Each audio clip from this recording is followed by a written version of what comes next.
Good evening, ladies and gentlemen. Comes to you live from the outskirts of the internet. This is the Gaming Saloon for December 2nd, 2023, with your host, me, Speaker 248, and wrap it up, Salon. Hi. It's adaptation day because everyone decided to throw their trailers and stuff for adaptations.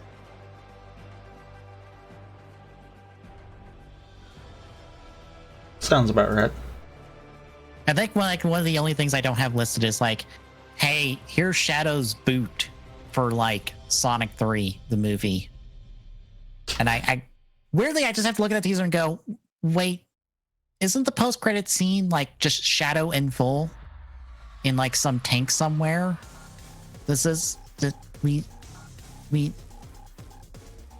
I don't get what this is supposed to mean, because we already know Shadow's in the movie. You teased that already. I'm confused.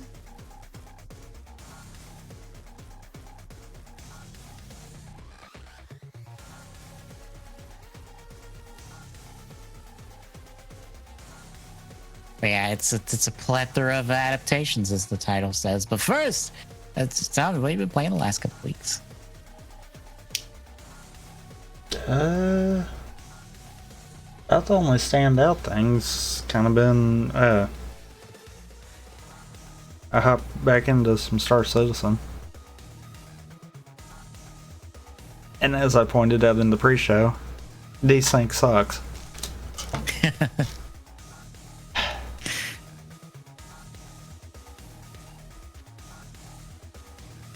But outside of that, I mean, I've kind of been trying to get,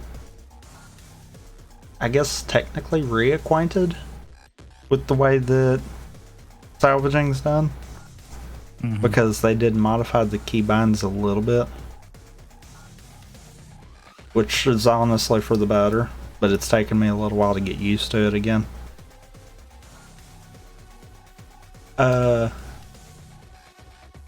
The reclaimer is slow as crap, because I rented one of those for the end of IA, and yeah, the rented one sucks.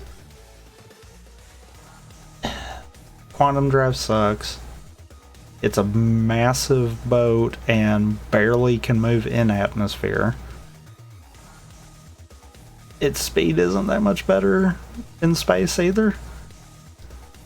It's one of those, if you're wanting to do salvage stuff, it's probably your best option.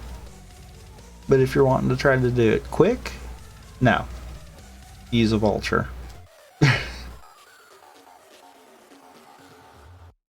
That, or have someone with one of the ship hauling ships and just bring stuff to the reclaimer kind of deal. It's one of those, I don't think it's a good to go and look for it.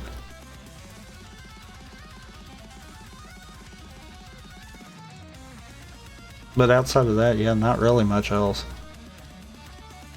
I poked around at like the Wonder Archipelago, but I need a good test run for it. Speaking of that, I started Wonder. And I assume the speedrun characters are like the Yoshis and the Nabbits, since they can't, take damage and stuff. Yes and no. The board's kind of weird for that. It's kind of split on whether or not you use Nabbit and Yoshi or not. Mm-hmm. Because you technically don't have to. But because they've put it together, yeah, most of the top ones use Yoshi or Nabbit. And I see why. The 343 that I got was using Nabbit. And it's not that you have to use them the entire way. Because there is some levels that you're actually quicker to switch characters to use the power up to get through, and then switch back at the later point. One of them that I'm thinking of right off the gate is World 6. There's one that you need the drill power up to reach a secret exit. Mhm. And it's actually quicker just to switch characters and go that route. I just made it through World 1, got all but one of the seeds because I missed it. And I've been playing with Daisy because I felt like playing with Daisy. My entire first run through was with Luigi, so.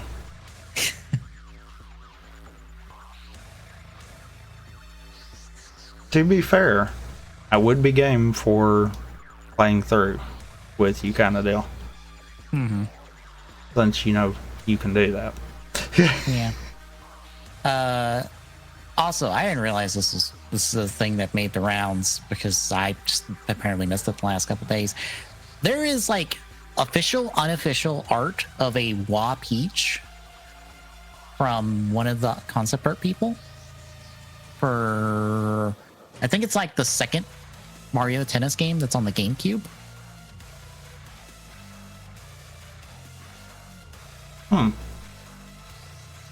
Yeah, Good Vibe Gaming has like a full video that breaks down it and the 3D render they did for the game because they were the plan for this.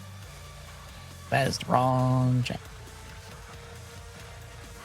I also need to add this because Twitter links are busted in Discord for some stupid reason. But she was originally planned for the original Mario Tennis on the N64 to give Wario a tag partner or a doubles partner. But then they're like, oh, let's just bring back Daisy, and then they just made Waluigi.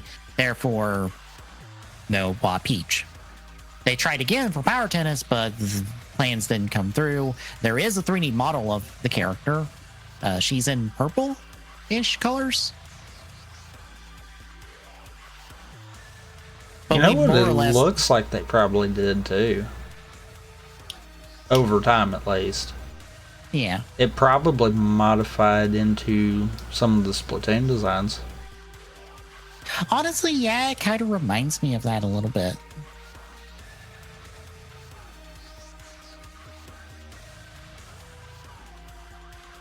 But we have much like a Peach, or not, yeah, Bowsette. We have an unofficial, official Wah Peach, essentially.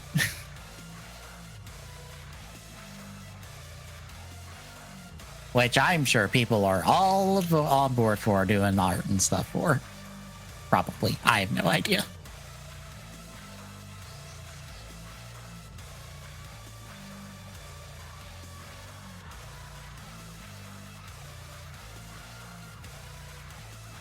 But yeah, I went through with Daisy. I've enjoyed it a lot. Honestly, my biggest takeaway from the game is this game is gorgeous, and I love all the little animation things it does. The one thing that I would probably have to say is it feels like it might be too easy. Like, I get what Nintendo did, but it almost feels like, as far as 2D Mario standards, this one's probably the easiest. Yeah, I felt like I had to screw up real hard. Granted, one of them was very funny. So, you know the Wonder Seed secret that has you riding the train of water buffalo enemies? Yeah. So I accidentally slipped off the front of the train right as they're landing on a ledge. I got squished by them. Not only squished, I got downsized and then squished to death. Yeah. In subsequent frames. Yeah. Because that's how the squishing works instead of insta-kill, like most 2Ds. And that's kind of funny. Because it's one of those, you're not going to save it at that point. I don't know why they insisted on doing that.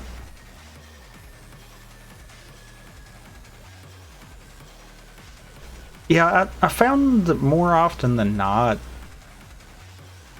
when I was going through my first run, if I died, it was more because of me trying to go too quick. It wasn't necessarily because the level was hard. I'd try to go too quick, misread the level, fall in a pit.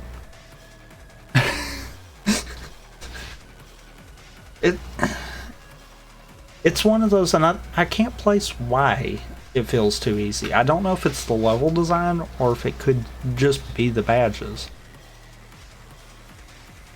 Honestly, I only had like the cat parachute badge for like half a world one, and I wasn't super Depending on if you busted the boulder first, probably most of world 1.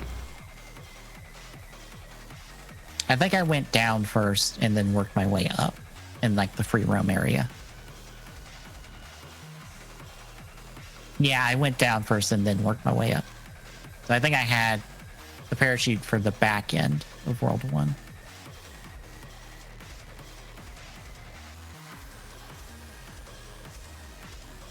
But I kept not using the parachute correctly because it's a hold, not a press. You kept trying to press it instead? Yeah, I kept trying to press it and only get like a little bit instead of like a full extension. And then I kept underestimating the drop off because it drops off fairly hard over a decent distance. So I missed a couple flagpoles because of that. Which, like, oh no, the flagpole's like the thing I cared the least about in terms of completion of the game, essentially. I mean, you don't want to get that extra flag for the file? Maybe, but like, I'd rather get all the seeds because I actually think you do have to get most of them, most of the flags to get the final level. So, yeah. Fair. Yeah, I was supposed to. I still haven't, but I mean, I was supposed to worry about seeds to the point that I like got to the castle and it was like, oh yeah, you only need like half the seeds you've collected. And I'm like, damn, I'm like way ahead, aren't I? Oh yeah. I have this bad habit of not 100%ing games to the speedrun. By the way. But yeah, I went through and you've got quite a bit of extra seeds to get for each world even. Yeah, because it's world specific.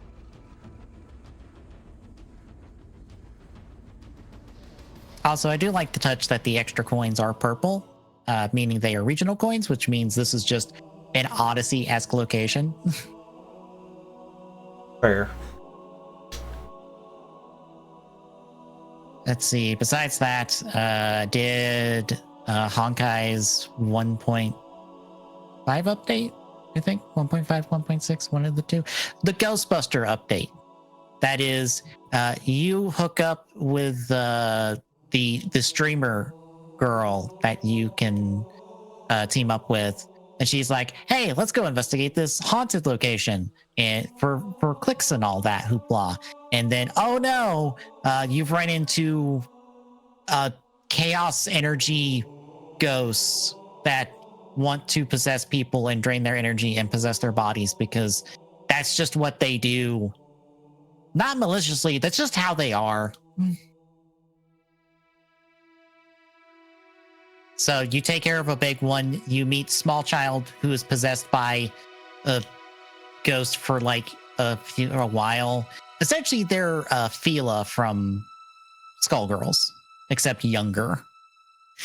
Because small child is very afraid, and the tail that is the ghost is pretty much Samson. But you team up with the two of them and Streamer Girl's girlfriend, I guess. They don't really get into their relationship. I'm like, you're probably something. It wouldn't be the first time. But then you just go ghost hunting for like the entire update. Just using Streamer Girl's like social medias and stuff to get stories and then go bust ghosts. Which was nice and fun. I enjoyed it. The second half of the update is coming in this next week. Because like the first thing is that you're taking photos of a bunch of characters to fix them for currency so that you can pull characters. And I think there's something that goes along with the banner that comes out next week. I don't remember offhand. But essentially, the rest of the update is this next couple weeks or so. Let's see, besides that, I did the Fortnite live event. And it certainly did advertise a lot of things that are coming next season. Because essentially, you have standard Fortnite season where you get to play as Buff Peter Griffin and Solid Snake and other original characters of Fortnite that no one cares about, because the only characters people care about are the crossover characters and Jonesy and Peely. I feel like that is all the characters in Fortnite anyone really cares about in general. I mean, you're not wrong. But then there is the Lego Fortnite, which is essentially Fortnite but Legos. That is an entire game mode in of itself. Then there is the Rocket League Racing game mode. That is Rocket League cars and physics and stuff, but now it's racing instead of soccer or whatever other game mode that's in that game. Oh, that's been in there for a while, actually. In some of the creative stuff. But yeah, this is like an official, like, full launch of it, I believe. Because you get to... Because, like, the Lego Fortnite, you don't really get to do anything. You just kind of, like, glide through and see all of the stuff in action. The Rocket League, you get to play it a little bit in kind of like a short segment of sorts of, like, here is boost. Here is, like, hopping to the ceiling and hopping back down. Here is a little bit of how it feels before you're whisked away to the music world where Eminem does the Mob Spaghetti song that I don't know what the actual name is.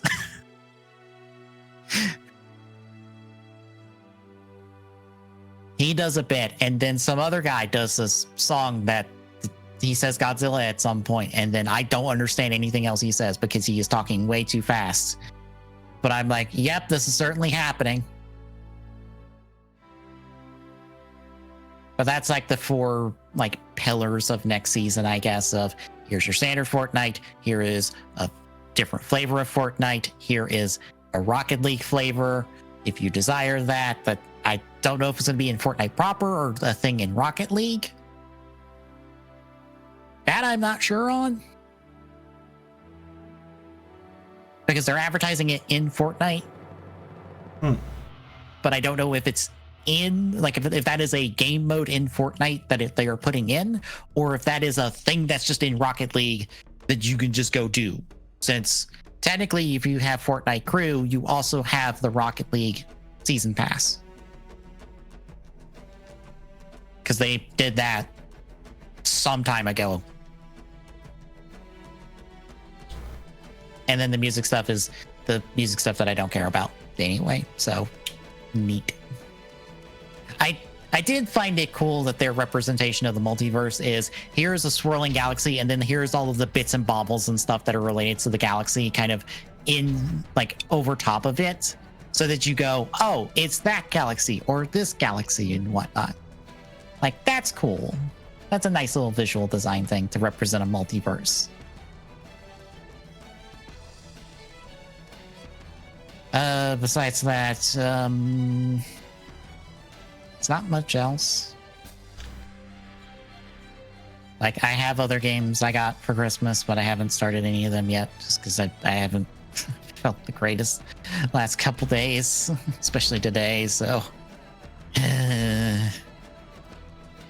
But, apparently, maybe, I might have won something off my Amazon wishlist. Nice. Yeah, let me get their name real quick. But True Kamen Rider O's, Reggie, who's like admin on Token Nation, does a bunch of other stuff, co-hosts Bugs to Men podcast on YouTube. They were doing a thing the last like few weeks or so where they're like, hey, post your wish lists or your Amazon wish list and thread and, like, you know, spread the cheer and stuff. Like, grab somebody for someone, even if you don't really know them. But he's also like, hey, I'm going to draw 5 names and, like, get something off their wish list for them. And I'm like, okay. And my name came up on the second round or the second spin.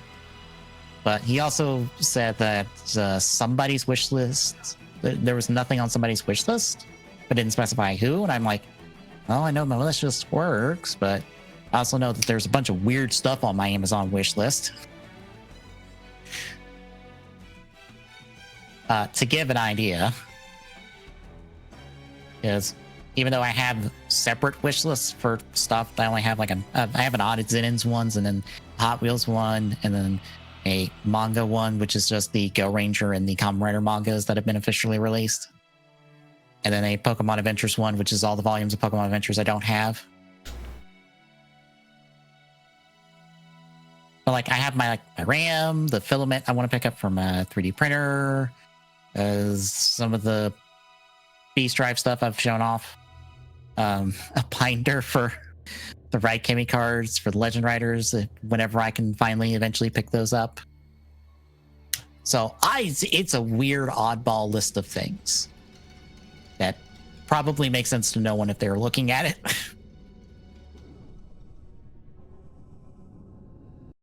But apparently he's gonna order like the stuff for the second group today, and so if I see something in the mail, I'll take pictures of it and tag him and whatnot. Whatever it ends up being, because I honestly have no idea. I don't think I get a notification if anything gets bought off my wish list at the moment. I think I've set it to where it doesn't. I have to look.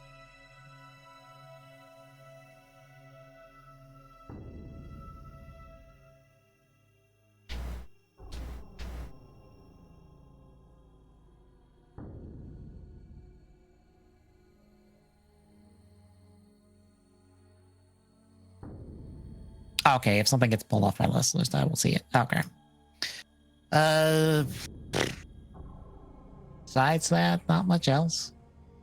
Chipping away at Marvel Snap to try to get levels and stuff, or a collection level up so I can get more cards. I found out a really dumb thing with the that spotlight key thing. So you remember how I told you that you get the cards in order? Yeah. No, you don't. And I'm so annoyed about that. Because it gave me the first two cards. I got the third key, and I'm like, cool, I'm going to get X23. I could really use X23 for my Destroy deck. Put the key in there. It gives me the random card. And the random card is like Aloith, who does me no favors for like anything. And I got incredibly sad. Because I was running out of time, and I'm like, you know what? I am deep enough on the battle pass for this. I might as well pick up the battle pass so I can get all of the extra currencies and stuff. Because if I'm this deep, I was in like the 40s. I'm like at like 47, I think. So I'm like deep into the battle pass before the season changes over. So I was like, I might as well. It'll give me a whole bunch of stuff and gives me Miss Marvel, who's like a weirder version of Mr. Fantastic. Because like she does the whole like extra power to adjacent locations, but hers is based off unique, what was it, power at each location, I think? Yes.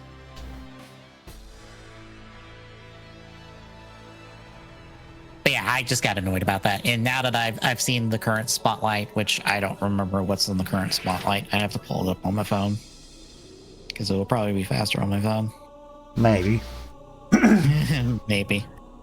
I know Jean's on there, and I don't care about Jean. Jean's not doing anything for me.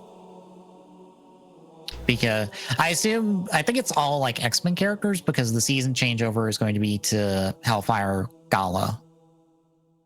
AKA, it's X-Men themed for those that don't understand that very recent comic reference. Nope, that's not the button. That's the button. Oh, it's Martyr, who is Miss Marvel, but you lose instead of win. I I don't understand how this card works. I don't understand how you use it unless there's some fifth dimension big brain play with it. Which there probably is. Yeah, then there's Jean, where you have to play the first card at the location she is at each turn. Both players do. Which, like, that's good to, like, force someone off of a Nebula location. Or, like, if you're doing a lot of counter cards. Like Rocket, Star-Lord. Actually, all of the Guardians, now that I think about it, because all the Guardians are counter cards, aren't they? No. I kind of don't have all of them. Fair. I don't either, but I've ran into all of them because, like, Star-Lord gets power if a card gets played at the location he gets played at. Rocket gets power. Yeah, Rocket gets power. Gamora gets power. Drax gets power, I think, and I think Groot gets power. So all 5 of them are counter cards. That did not dawn on me until now that I'm like, oh shit, the entire Guardians is a counter card deck, so that could be something.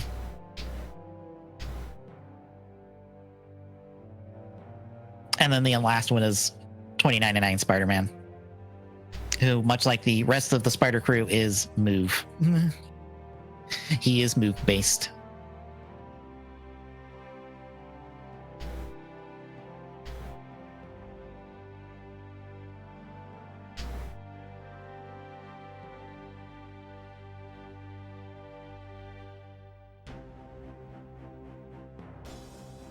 But yeah, I was just so annoyed about that because I'm just like, God, I really need X23. Well, I really need Null for my Destroy deck because if I mirror match against a Destroy deck, 9 times out of 10, they have Null. And Null is just superior. Null having all of the power from every card that gets destroyed in the game is just busted. It is so hard to counter that.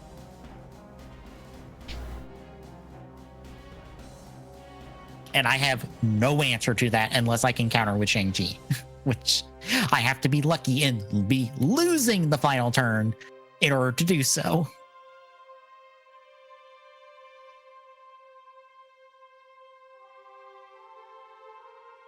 Yeah, I think. Yeah, that's pretty much it. Anything else before we hit the news? No.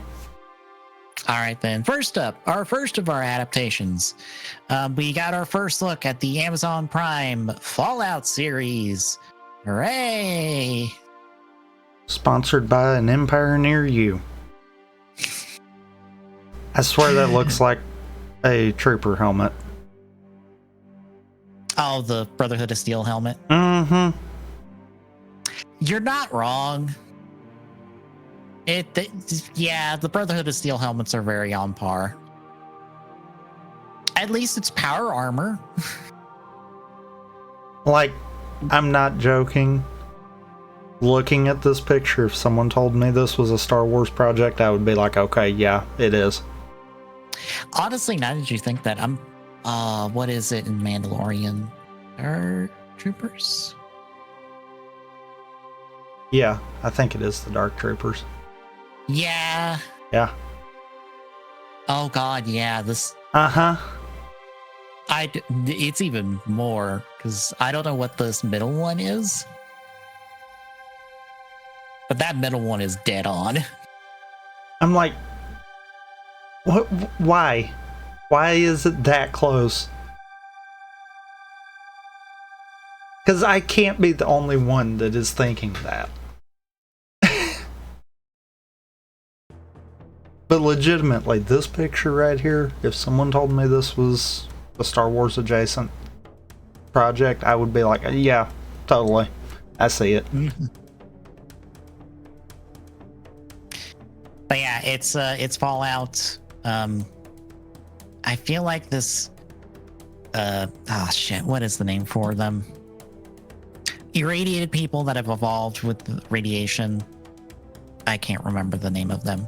I don't remember either. This person I feel like is in the games somewhere. Probably. Otherwise, it feels like it's just kind of its own thing in the Fallout universe. I think we're in Vault 33, I believe.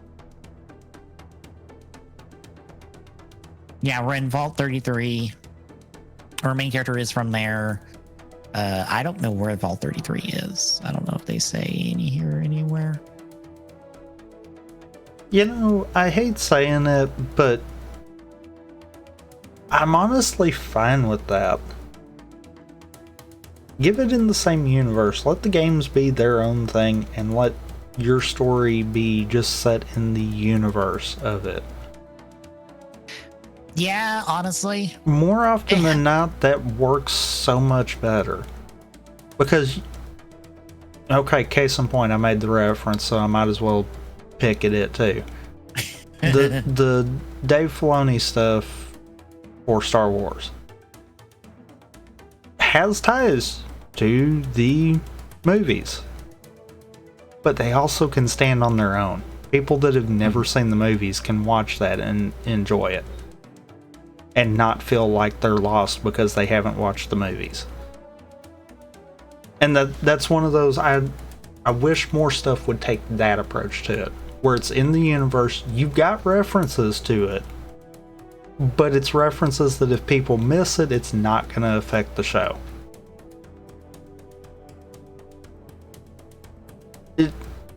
I feel like if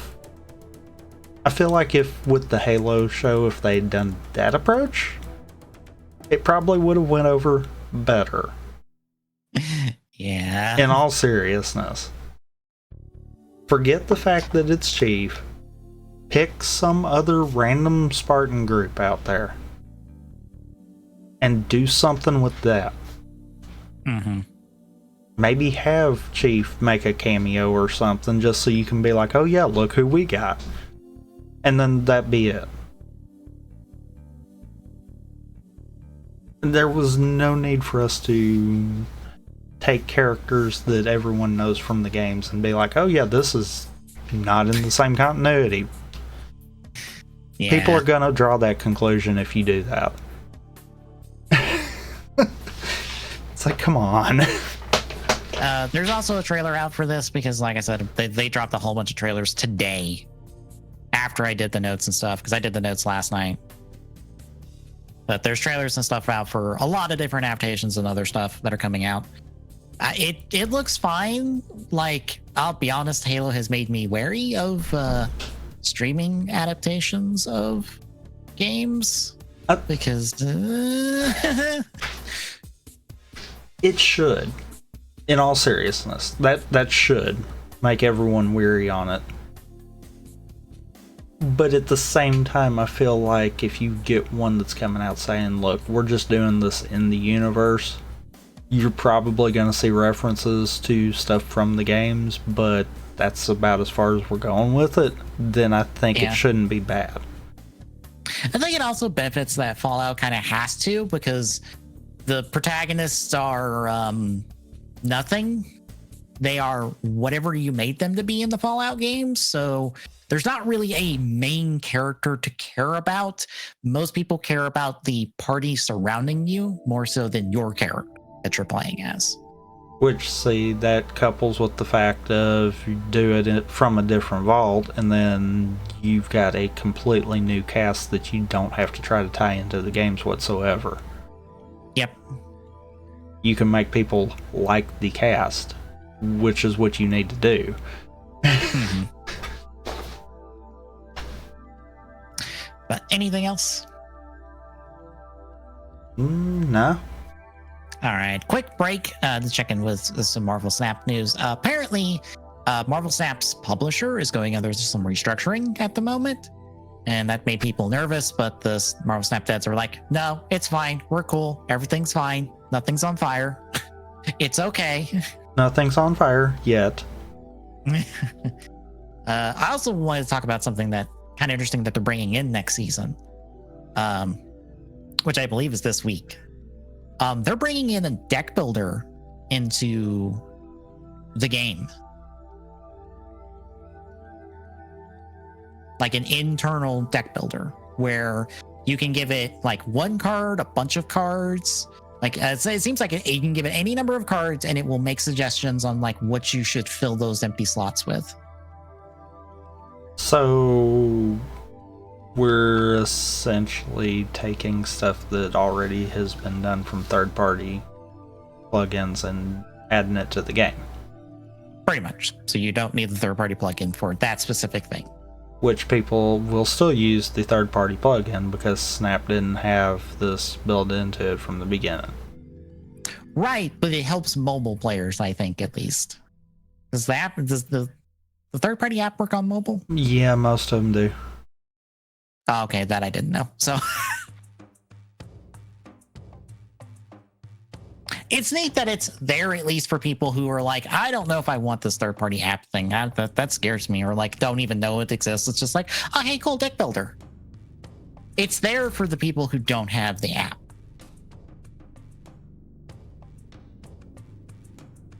But are those people really going to be interested in something like this? Because most of the ones that are going to be interested in stuff like this would already be using one of the other tools that's out there. True. It's one of those, it's like, is it a good feature? Yes. Should it have probably been higher on the priority list, though? Yeah.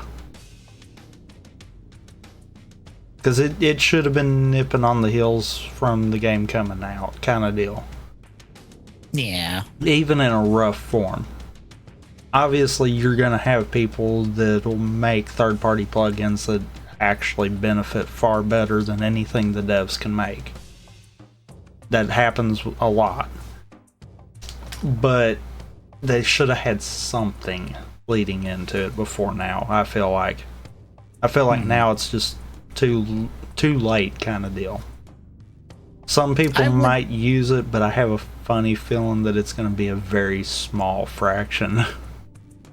I will probably try it out on stream for a Marvel Snap pre-show just to see how it works and how it compares to like decks I've gotten elsewhere. Like, what is its version of a destroy deck if I give it like Carnage, Deathlock, and I don't know, something else that like says like destroy cards? I'm like, okay, what are you filling out the rest of this deck with? Now, I mean, granted, if it's either partnered with one of the third-party ones or using like a similar API structure, then I have no problems with it. Because that means that it should be on par with what the community's kind of already done for it. But I don't think it's going to. I think they're going to be building this from scratch. And that's where the question mark comes in.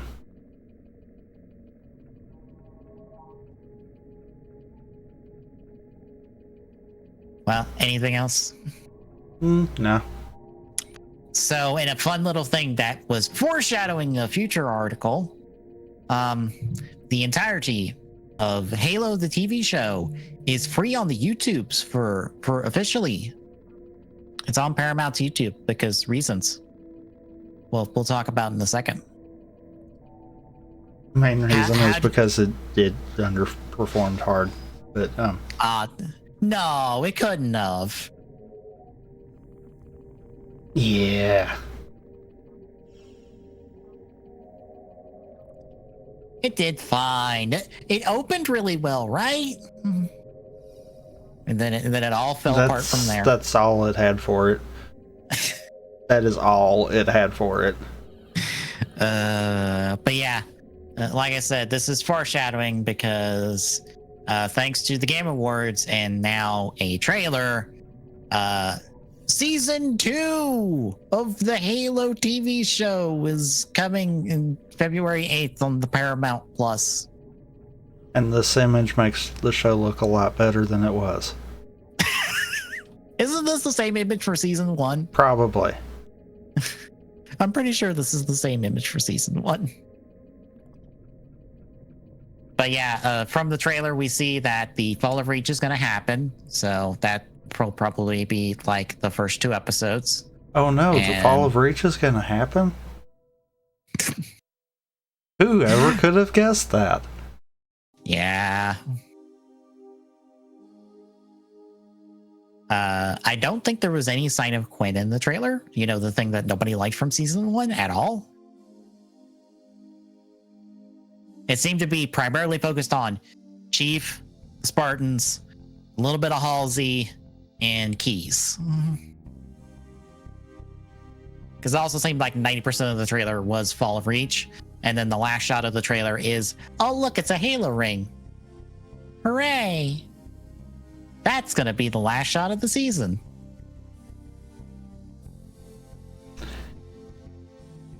You know, that now makes me wonder, did they abandon the idea that this is its own universe and just said, you know what, we screwed up, we're going to follow? Well, Chief is without his helmet and stuff, so I guess he's fine from the stuff that happened at the end of the first season. You know, where he's supposed to be like in a coma and Cortana is the one puppeting his body. I can't wait for the first episode to like soft retcon. Oh yeah, it totally is going to. Especially because this has a completely different showrunner from the 12 that are apparently on the first season. That's totally what's fixing to happen. We're not getting season 2. We're getting season 1 redone. That's exactly what this is fixing to be. Oh, God. It truly is an adaptation of Halo now.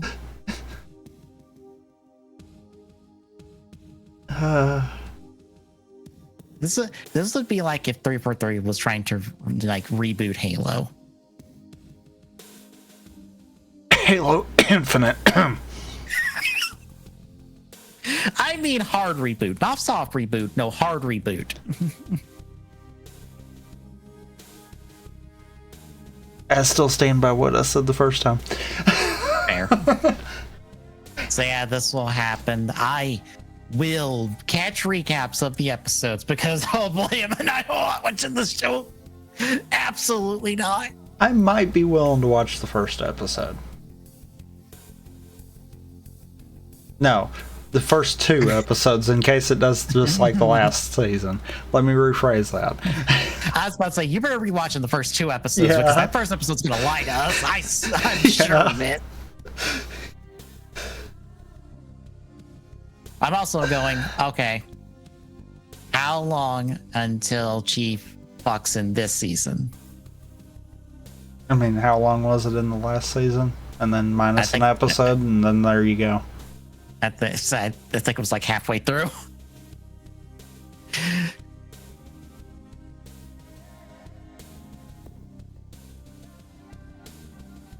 But yeah, any other thoughts on...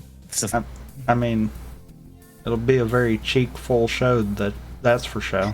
Oh, God. Why?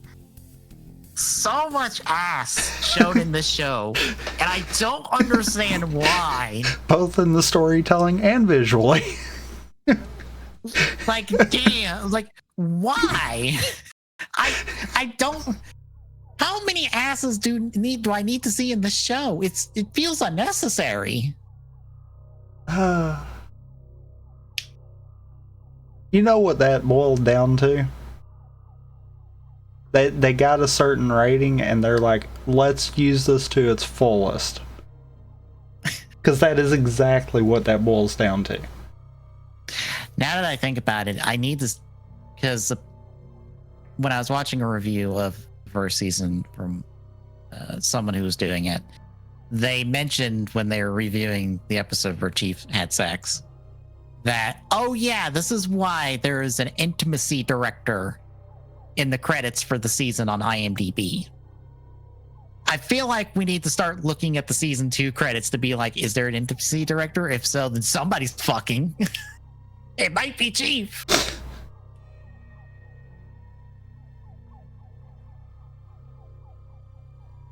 Also, I didn't know that was a job title in Hollywood. Yeah. Okay. Anyway, any other thoughts? No.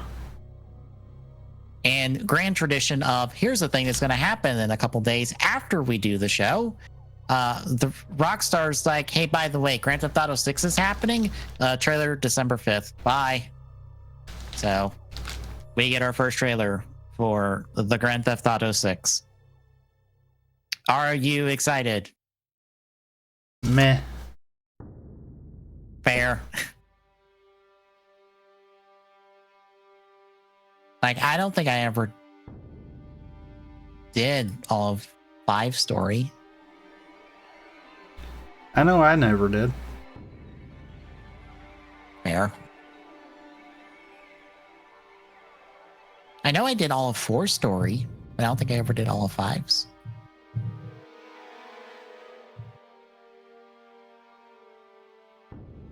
But yeah, that's happening in a couple days. Hooray. Moving on. Last up, in like cool, but kind of like a little sad news. Killer Instinct has gotten a update to what is dubbed the Anniversary Edition. And it also has a free-to-play version of this Anniversary Edition. More or less, all the characters are there. This is VIP, double XP booster, specialty holiday accessories, and more. And then the free-to-play version has 1 free rotating weekly fighter. You can play single player, local, and ranked modes. This is on Xbox, PC, and Steam. This is replacing the previous version of Killer Instinct because apparently the previous version was just going to be unplayable unless they updated it. I guess back-end stuff. But unfortunately, because of this update, the releases of Killer Instinct 1 and 2 that were bundled in with the previous version are not going to be there anymore because of ratings discrepancies. Mm-hmm.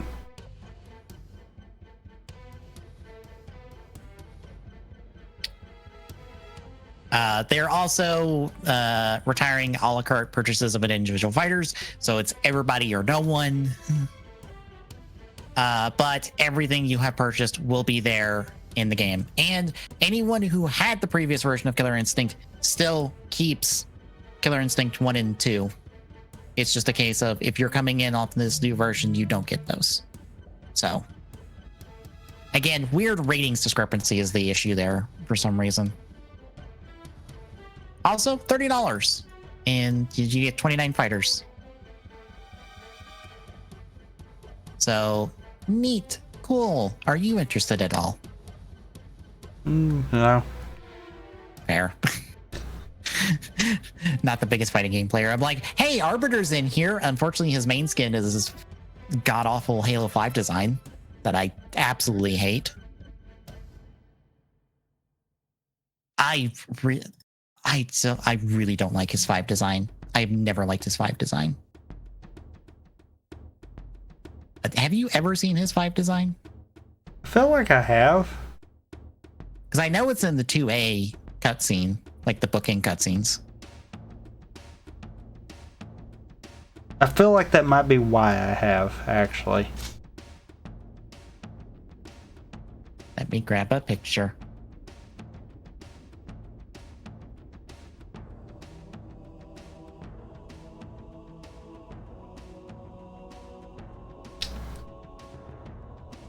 That one.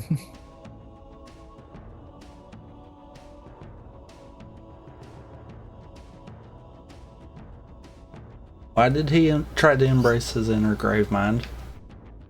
I have no idea. I really don't like it. I prefer his 3 design so much more. It's so much better than this weird thing. Thankfully, Killer Instinct as an alternate costume includes his classic design, which I'm like, fantastic. That is what Arbiter should look like. This is too much. I get he's like some form of leader now, but like, take it down some.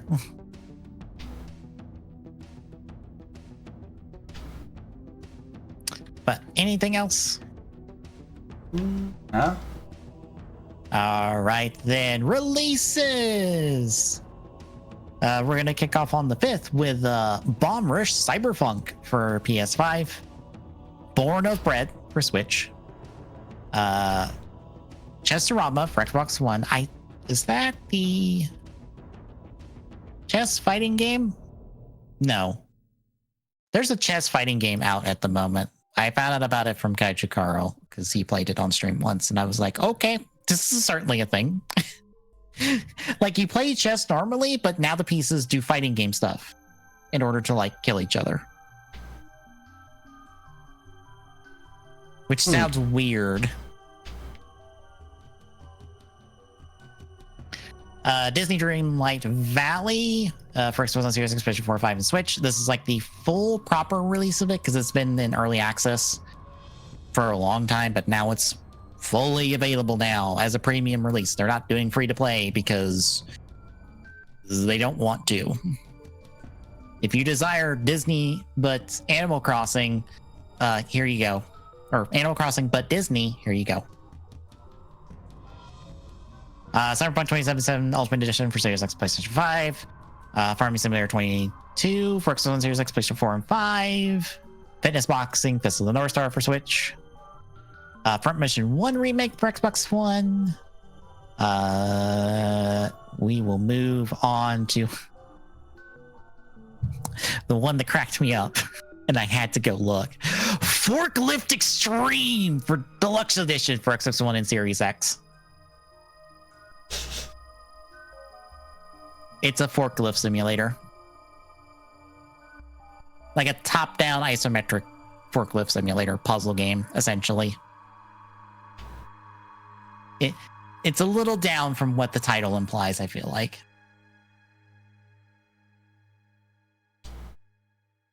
On the 7th, Lego Brick Tales for Oculus Quest. Warhammer 40k Rogue Trader for Series X and PlayStation 5. Let's see. On the 8th, Enter the Gungeon and Exit the Gungeon for Switch. Resident Evil 4 VR mode for PlayStation 5. We will skip on down to 12th. SpongeBob SquarePants The Cosmic Shake for Android and iOS. Transformers Earthspark Expedition for PlayStation 5. On the 14th, Bulletstorm VR for PlayStation 5 and Oculus Quest. The Scarlet and Violet second half of the DLC, the Indigo Disc, goes out on Switch. There's already leaks and stuff about that I've seen. Doesn't really surprise me. Yeah. It seems fine. I will pick it up eventually, probably. Scarlet and Violet have really burned me. Same. Like, it's burned me on the games, but it has not burned me on the show because, good lord, am I really enjoying the Pokemon Horizons, I guess is the best way to call it, because I don't know what to call it in Japanese. Because I'm watching the Japanese version of it because the dub doesn't premiere until next month, I think, on Netflix. Which means that everyone watching it via Netflix is going to be 31 episodes behind, or 31 plus episodes behind, depending on where it is.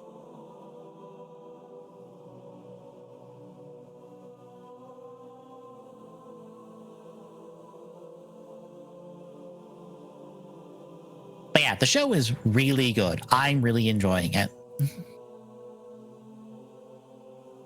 But back to releases on the 15th, Rift Tracks, the game for PlayStation 4 and Switch. Turtle Demon T Shredder's Revenge Anniversary Edition for Xbox One, PlayStation 4, 5, and Switch. The Rumblefish 2 for PlayStation 4 and Switch. I only know about this as a fighting game because Thurgy's Arcade did a retrospective on the Rumblefish, and the joke was playing the title screen animation that just says the Rumblefish. And I'm like, why? What? Why? Bear in mind, it's fairly basic fighting game in terms of design and stuff. So the name, I don't know why it's named this.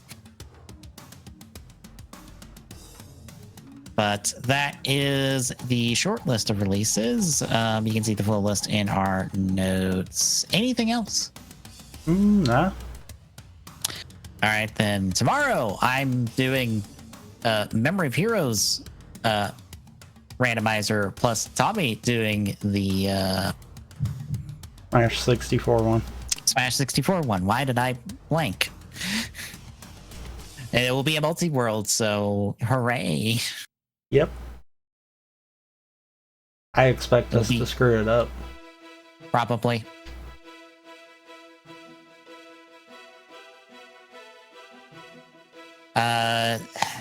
The schedules might be in flux next week, but in theory, Thursday at least we'll continue Project Cross Zone. Friday, I forgot what we were doing next Friday. Master Chief Collection. Okay, yeah, Master Chief Collection next Friday. And then next Saturday will be us watching more Saber. Hooray. Yay.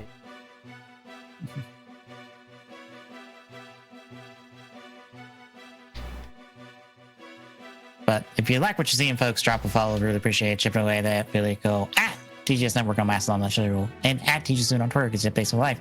Exclamation point, Discord, chat. Just drop by, say hi. See you tomorrow, folks.